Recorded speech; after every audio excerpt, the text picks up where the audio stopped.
Assalamualaikum warahmatullahi wabarakatuh. Perkenalkan, nama saya Sri Handayani dengan NIM 220210102091.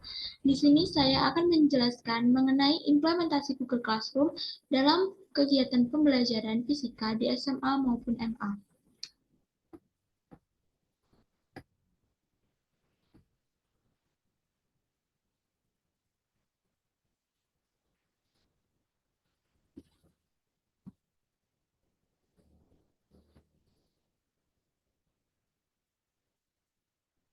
Baiklah yang terhormat kepada dosen pengampu mata kuliah PTIK, Bapak Dr. Andes Alek Harijanto, MSI, dan juga Ibu Firda Kusuma Ayu Anggreni, SSI, MSI.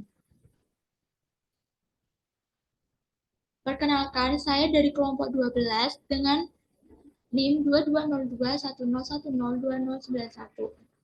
Saya adalah Sri Handayani.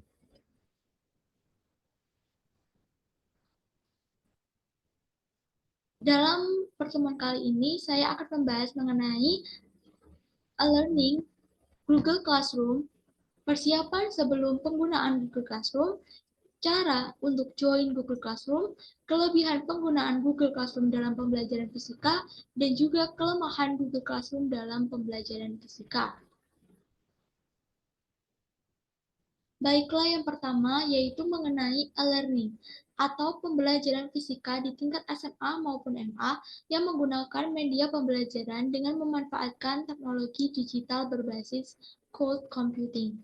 Jadi, e-learning ini adalah sebuah metode yang digunakan dalam media pembelajaran di dunia pendidikan ketika kita diharuskan untuk diam di rumah atau stay at home saat pandemi COVID-19. E-learning ini mendapatkan banyak respon positif maupun negatif di masyarakat. Dari adanya e-learning ini, banyak sekali aplikasi-aplikasi yang digunakan dalam metode pembelajaran. Salah satunya yaitu cloud computing. Cloud computing yaitu sebuah teknologi yang sangat bermanfaat bagi dunia pendidikan. Dengan adanya cloud computing ini, pembelajaran dapat dilakukan tanpa terkendala oleh jarak, tempat, maupun waktu. Jadi, baik siswa maupun guru itu dapat tetap melakukan pembelajaran meskipun tidak dilakukan di sekolah atau pembelajaran tersebut dilakukan secara jarak jauh. Penerapan cloud computing ini dapat dilihat pada beberapa aplikasi seperti email, Google Doc, maupun Google Classroom. Nah, di sini saya akan sedikit mengulas mengenai Google Classroom.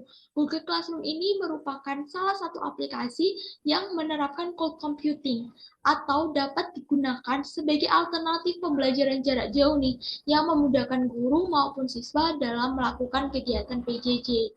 Jadi, alternatif di sini bermaksud bahwasannya Google Classroom ini memudahkan antara siswa dan guru untuk tetap melakukan kegiatan pembelajaran seperti yang tertera pada layar, di mana di sini guru dapat mensubmit apa saja tugas-tugas yang diberikan kepada siswa, dan siswa dapat mengerjakan tugas-tugas tersebut. Seperti ini. Jadi tampilannya nanti Google Classroom itu akan seperti ini. Ada tugas baru, ada juga materi baru. Dan pada Google Classroom ini juga tertera ada forum diskusi, di mana kita bisa melihat apa aja sih yang disubmit oleh guru sebagai peserta didik tentunya. Terus juga kita dapat melihat tugas kelas. Jadi kita bisa melihat tugas-tugas yang diberikan oleh guru itu apa aja gitu. Dan dalam fisika kita bisa melihat tugas-tugasnya di sini ada tugas bab gelombang netik, ada tugas fisika inti, dan sebagainya. Lalu di sini kita juga bisa melihat di pojok kanan bawah ada bagian anggota. Di bagian anggota ini di Google Classroom kita dapat melihat anggota Google di kelas itu ada siapa aja, yaitu ada guru dan juga pastinya siswa kelas 1253. Di sini contohnya 1253 ya.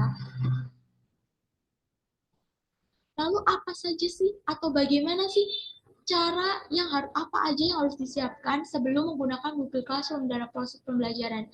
Tentunya di sini kita harus menyiapkan akun Google khusus untuk kegiatan pembelajaran. Kenapa kita harus menggunakan akun Google khusus?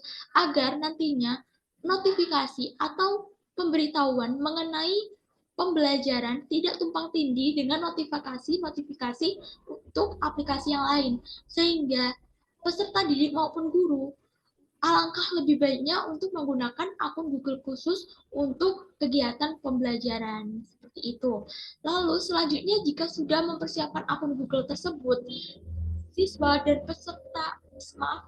dan guru juga diwajibkan untuk menginstal aplikasi Google Classroom di Play Store.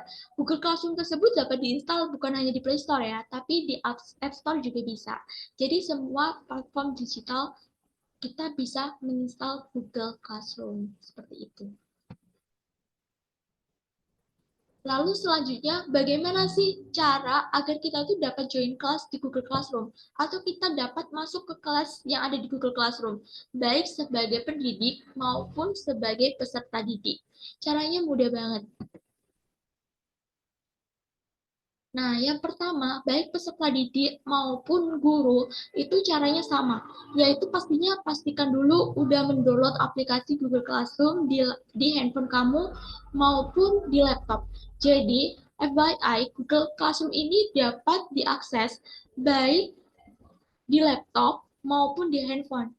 Dapat juga diakses melalui web, sehingga kita tidak perlu mendownloadnya. Kita juga bisa mengakses Google Classroom.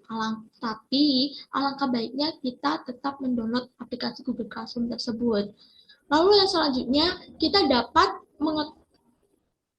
mengeklik mulai pada aplikasi Google Classroom. Jadi kita buka dulu nih aplikasi Google Classroom yang ada di handphone yang udah di-download tadi. Habis itu kita klik panduan mulai. Kita pencet aja yang warna biru itu seperti ini. Lalu selanjutnya kita dapat login menggunakan akun email yang sudah disiapkan sebelumnya atau klik tambahkan akun. Jadi akun yang digunakan untuk Google Classroom tadi yang sudah saya dijelaskan di awal, alangkah baiknya yaitu akun email yang khusus untuk kegiatan pembelajaran gitu. Jika akun tersebut belum terdaftar nih di Google Classroom, kalian bisa mengetik tambahkan akun. Jika sudah, klik OK di sini. Lalu proses selanjutnya seperti apa ya? Nah, selanjutnya kalian bisa untuk bergabung atau join di kelas tersebut atau membuat kelas tersebut bagi guru, kalian bisa mengeklik tanda plus di sini. Di bagian pojok bawah, aplikasi Google Classroom nanti akan tertera tanda plus seperti ini. Nah, tanda plus ini nantinya akan dapat ada dua opsi, yaitu buat kelas bagi guru dan juga gabung ke kelas bagi peserta didik. Jadi kita bisa memilih. Itu kalau kita sebagai peserta didik, maka kita memilih gabung ke kelas. Namun jika kita sebagai pengajar atau guru, kita dapat memilih buat kelas. Nah, jika sudah, ini contohnya sebagai peserta didik ya. Jadi kita dapat memasukkan kode kelas dan klik gabung. Jadi nantinya jika seorang pengajar atau guru membuat kelas di Google Classroom akan mendapat kode akses yang nantinya kode akses itu dapat di-share ke anggota kelas, jadi ke muridnya. Nanti murid-murid tersebut dapat login ke kelas tersebut menggunakan kode akses yang diberikan oleh guru tersebut, seperti itu. Lalu langkah selanjutnya, ini bisa dilihat ya, kita sudah setelah memasukkan kode dengan benar, maka tampilan akan seperti gambar di samping.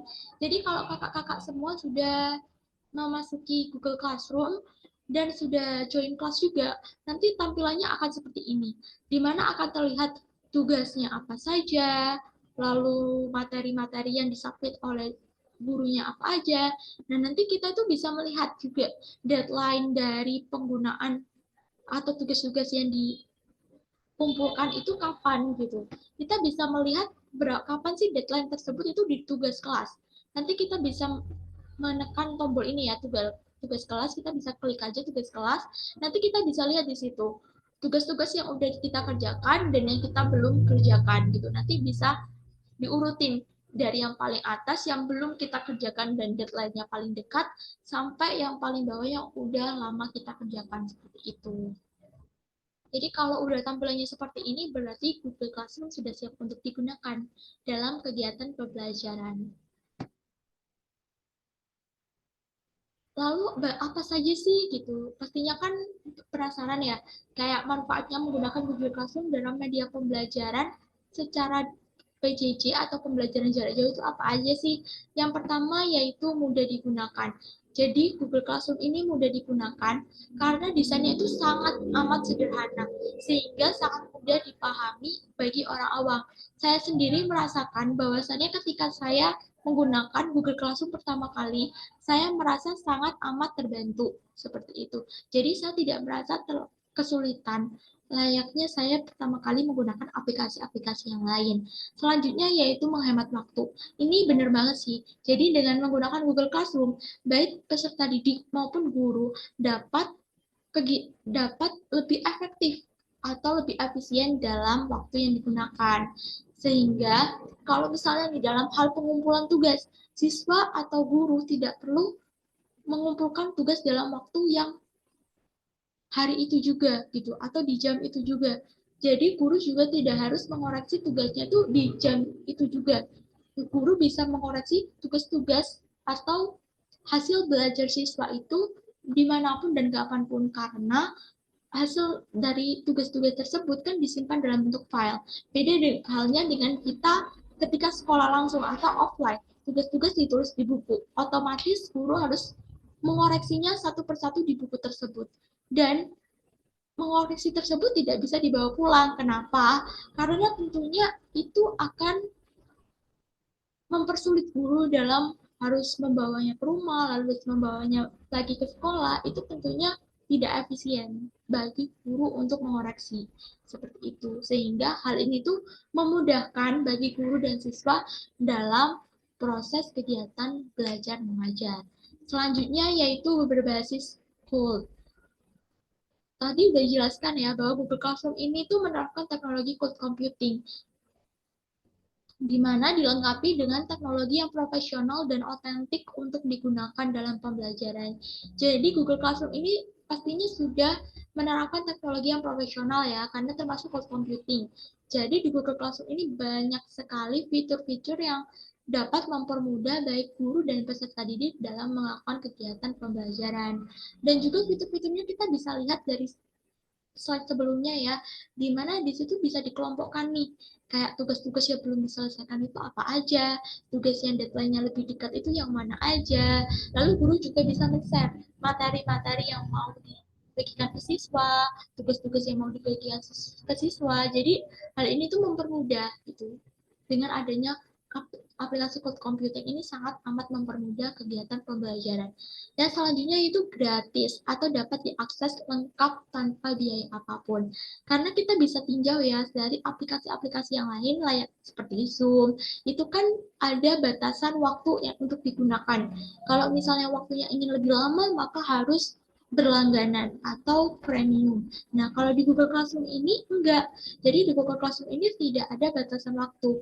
Alhasil, kita sebagai peserta didik maupun guru itu dapat mengakses Google Classroom kapanpun dan dimanapun dan berapa jam pun, mau 24 jam pun kita mengakses Google Classroom pun it's okay gitu, nggak ada masalah gitu. Kita bisa tetap mengaksesnya.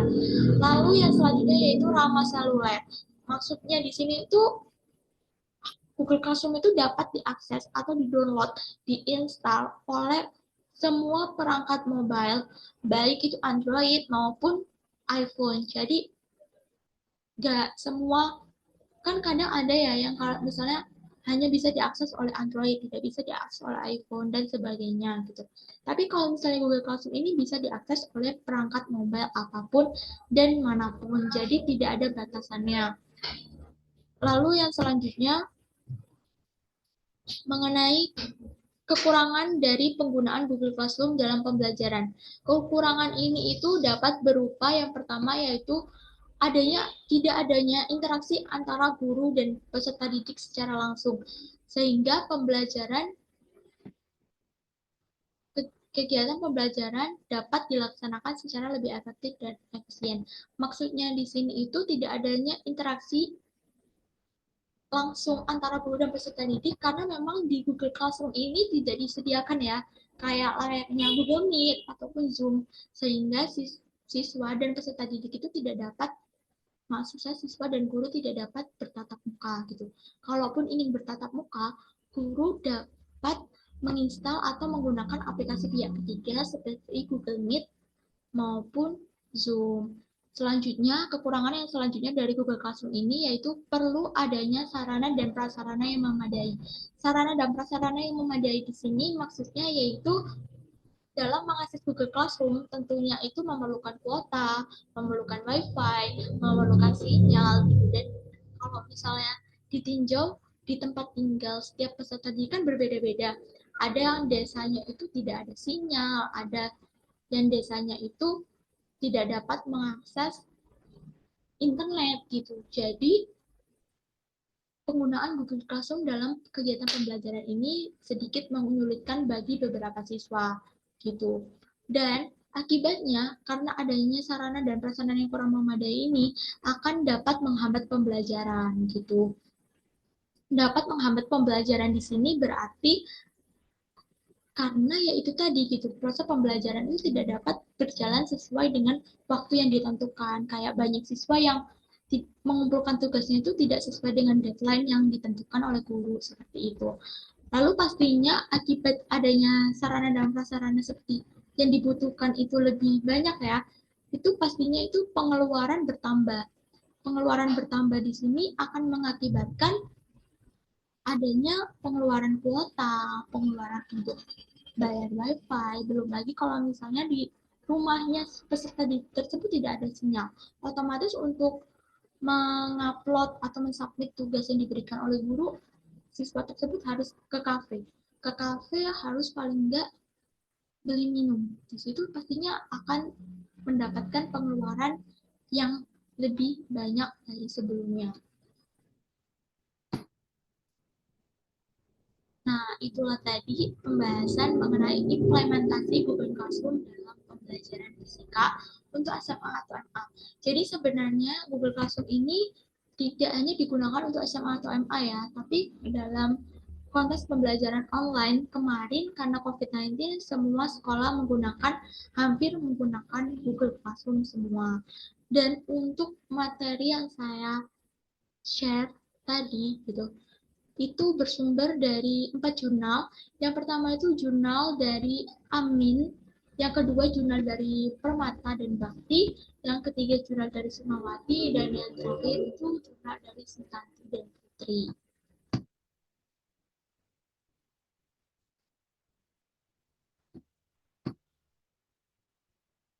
Baiklah, sekian dari saya. Apabila ada yang kurang berkenan, saya mohon maaf yang sebesar-besarnya. Wassalamualaikum warahmatullahi wabarakatuh.